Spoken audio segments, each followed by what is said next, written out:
Merci beaucoup, mes chers frères.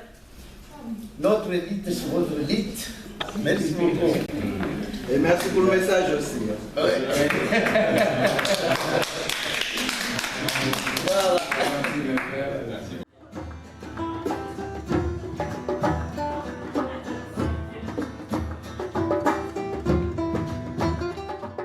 Bonsoir et merci d'être venu. Voilà, j'ai le grand honneur d'accueillir le professeur Grégoire Biyogo, politologue, philosophe, égyptologue, directeur de thèse, directeur de l'école doctorale du Centre universitaire européen de management, fondateur de l'université panafricaine Le Père I, de la Renaissance et de l'Institut Cheikh Anta Diop, et lui-même continuateur de Cheikh Anta Diop. Il est spécialiste de méthodologie de la recherche et d'histoire de la philosophie et des sciences. Il est docteur de la Sorbonne, où il a été 2 fois lauréat, diplômé de Sciences Po, il a été lauréat et habilitation aussi à diriger les recherches de Paris 12 et Paris 8. Il a écrit 45 livres et 35 préfaces. Il a reçu le prix international de la francophonie de la Pléiade en 2007 et le prix international Imhotep. Voilà, il nous présente ce soir une conférence qui s'appelle donc « Regard géostratégique et politologique sur les problèmes actuels de l'Afrique. Objet, enjeux et tentatives de résolution ». Je voudrais commencer par remercier les organisateurs de cette cérémonie dont je mesure l'importance et à la vérité la signification. Je vais m'arrêter pour commencer sur cela qu'on appelle les accords de coopération franco-africains. Comme on le sait, le monde est né en Afrique et cette Afrique est elle-même très peu connue. J'en parlerai tout à l'heure. Mais pour situer le débat des accords de coopération, il faut remonter à Berlin, 1885. C'est le fameux congrès à l'issue duquel il y a eu ce qu'on appelle le partage de l'Afrique.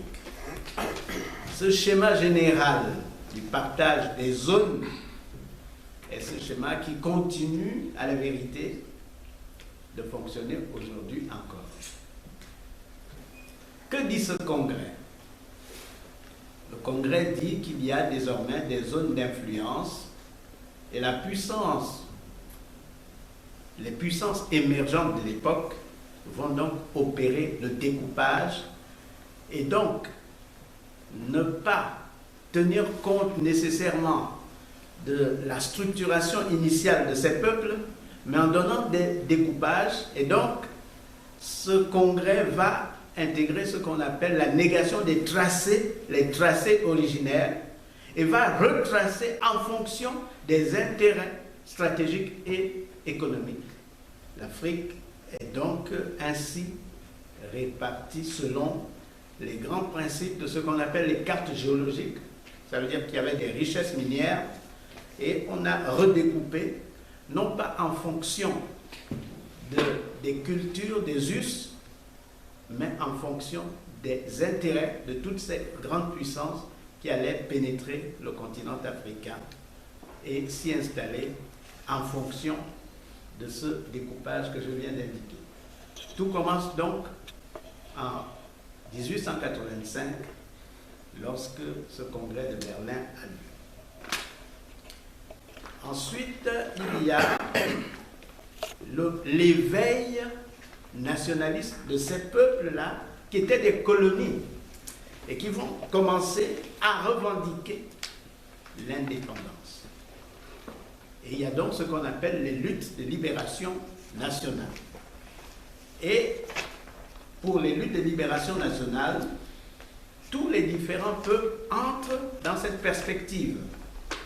Voici le contexte historique qui va expliquer ce que l'on appelle les accords de coopération. Donc, la colonie s'achève et on arrive à 1960, c'est l'année de la coopération entre la France et les États africains, qui vont donc devenir des États indépendants. Mais il y a un problème, et ce problème, c'est celui qu'on doit bien observer ce soir pour comprendre après ce qui va se passer au Kabila et dans d'autres pays africains. Dans le même temps que ces États vont être indépendants, on va signer des accords de coopération qui sont particulièrement inégaux. Je vais donner les chiffres, pour que vous compreniez bien comment ça a fonctionné. Du point de vue de l'économie, par exemple, puisque les pays africains étaient des colonies, n'avaient pas la propriété des terres, n'avaient pas la propriété du sous-sol, n'avaient pas la propriété de tout ce qui était là, sur cette Afrique. Donc au niveau des quotas, ça fait 25 pour l'Afrique, 75 pour les pays qui avaient été signataires du Congrès de Berlin. Ces accords sont des textes devenus vétustes, mais l'Afrique du XXIe siècle est toujours sous ces accords. Cela veut dire que tous les pays africains, en matière d'économie, en matière militaire, pour les pays francophones, sont toujours sous l'égide de ces accords de coopération. On sait très bien que le Kabila était une entité autonome. Il se trouve que dans cette entité, il y a en même temps du pétrole. Alors ça pose un problème par rapport aux accords de coopération dont je parle. Le fait que ce peuple-là ait un droit de regard sur ce qui est à lui, sans intégrer la donnée des 25-75, fait que l'autorité de la tutelle historique trouve la formule, je ne vais pas revenir, je ne vais pas anticiper, mais pour moi, pour que vous compreniez, pour trouver un État et fondre l'État lui-même qui est propriétaire de ces biens, de ce pétrole. On fonde un État fictif, comme ça on règle le problème des quotas qui restent entiers à l'intérieur de l'Angola. L'Afrique est le continent le plus riche potentiellement de la planète et est en même temps le continent le plus pauvre effectivement de la planète. De la même manière, pour ce qui est du Kabila, si on prend les chiffres, où on trouve à peine, on trouve même pas un demi-million, avec la richesse qu'il y a là, ce serait un développement optimal. Mais en même temps, ces peuples-là ne sont pas développés. Et le problème que nous posons aujourd'hui est un problème important. L'Afrique n'a pas un siège, comme vous le savez, à la sécurité des Nations Unies. Le continent africain, 54 pays, pas un seul siège. Parce que si l'Afrique siège, ça pose le problème de la bombe nucléaire, ça veut dire qu'elle va avoir son autonomie. Il n'est pas question qu'elle siège. C'est cette inégalité que nous sommes en train de récuser. L'UA, l'Union africaine, à 70% dépend de l'Europe et de la France financièrement. Du coup, l'Afrique, son problème fondamental aujourd'hui, c'est qu'elle n'a pas révisé ses accords, et tant qu'elle ne les a pas révisés, elle est dans la situation de tutelle. La voix de l'ONU, c'est la voix des puissants. Si on décide d'une chose, c'est la voix des puissants. Et sans vouloir faire une polémique, ce qui est important, c'est qu'on fasse de cette voix la voix de tous. Ce n'est pas le cas pour l'instant. Je vous remercie.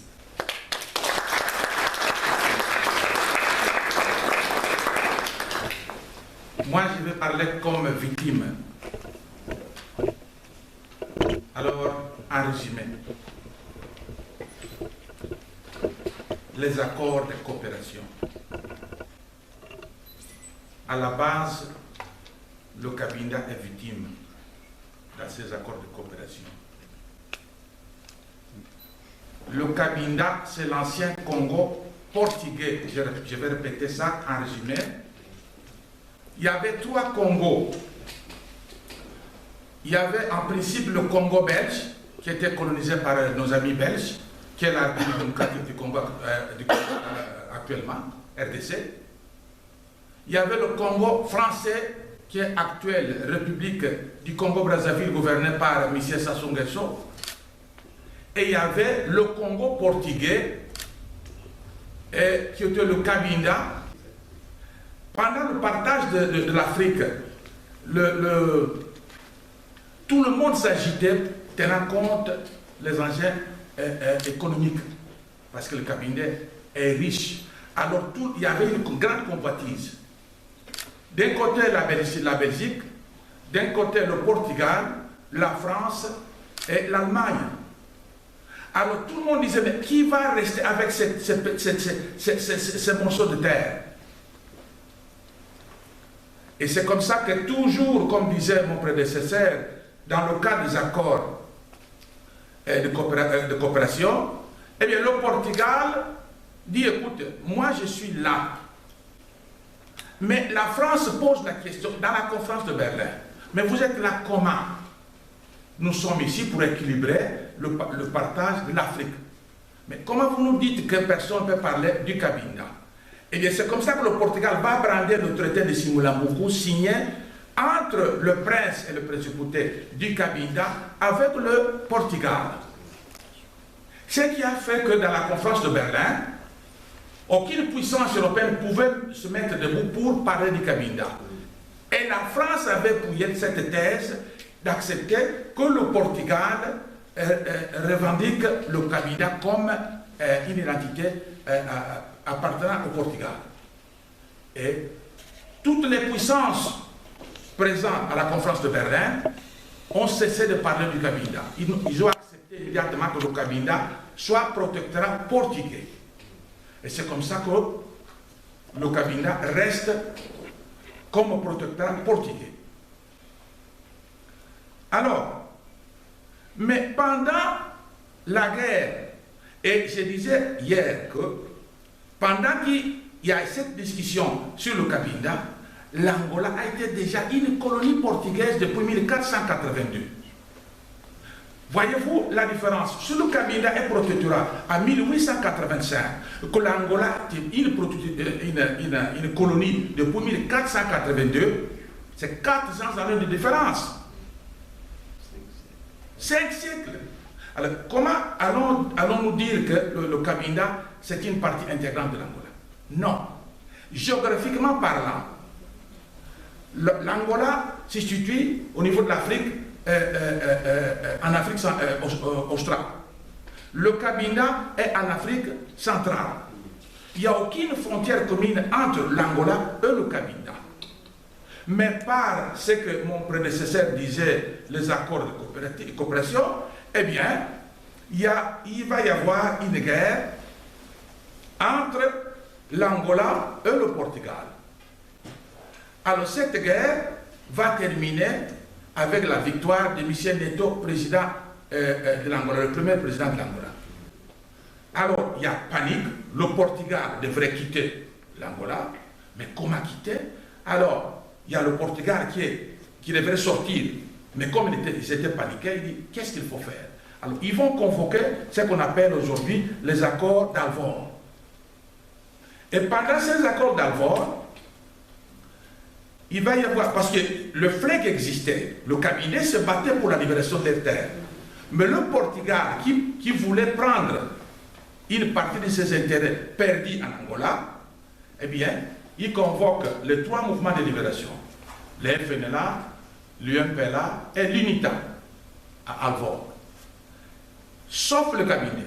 Il dit, si donc on évite le cabinet, nous allons créer une incendie ici. Alors, faut qu'il reste à côté. C'est ça qui a fait que, dans ces accords-là, il y a l'article 3 qui dit ceci. Le cabinet fait partie intégrante de l'Angola.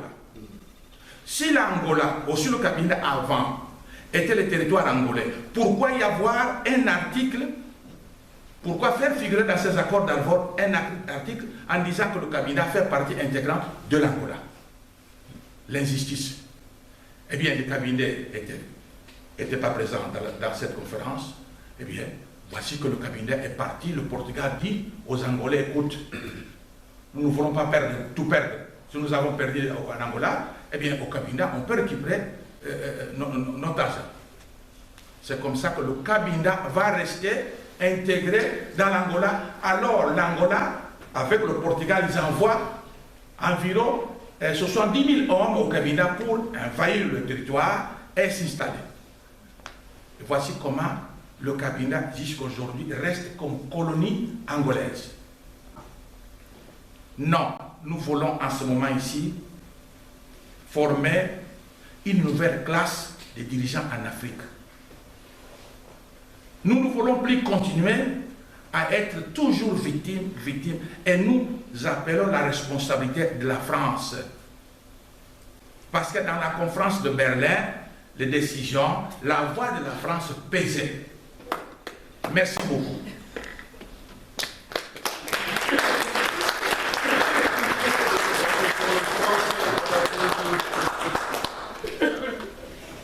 Comme je vois beaucoup de nos frères africains qui sont ici, comme ce que le président a dit, on a fait face à un problème. Vous vous rappelez, le 10 janvier 2010, l'équipe de nos frères togolais qui étaient agressés au Cabinda. Et ça, c'est un plan élaboré minutieusement par l'Angola, étant un État qui organisait donc les Jeux africains. Et suite à ça, l'objectif de ces plans macabres, c'est pour indexer que les Cabindais sont des terroristes. Et ils avaient fait tout. Nous avons, sur le plan international, nous avons expliqué et nous avons revendiqué qu'il y ait une enquête internationale pour pouvoir lucider ça. Mais à la fin, l'Angola a refusé l'enquête internationale parce qu'il savait que nous, on n'avait pas cette stratégie-là donc, pour pouvoir donc, résister donc, à ce qui s'est passé à la frontière du Cabinda. C'était l'Angola lui-même qui a préparé ça pour diaboliser les Cabindais, que bon, voilà, les Cabindais sont des terroristes et partout. Nous avons beaucoup souffert. Ça, c'est pour dire que l'Angola, bien sûr, a des stratégies. Ils sont venus au pouvoir en Angola, imaginez-vous, depuis l'indépendance de l'Angola jusqu'à présent, c'est le MPLA toujours, et ils neutralisent donc notre mouvement politique.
La galère cavale dans les cabanes pour trouver la rue.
Je veux dire la culture, le don de soi dans la générosité, la modestie, la tendresse et la patience.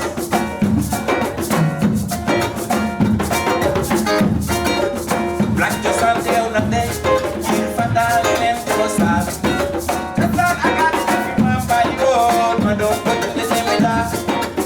Na na na na ige, na dunia na saraima, na dunia na ye, mama Afrika tureba.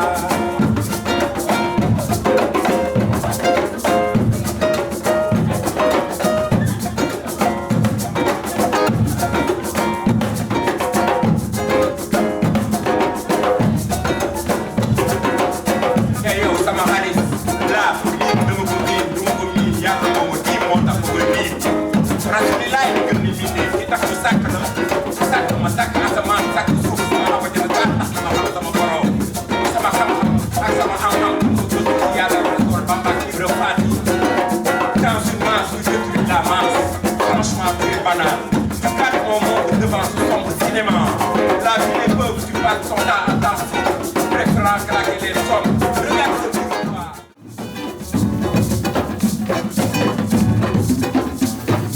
Kalangati le, jama mulai, jam talpa mulai mulai, kalamatiyo.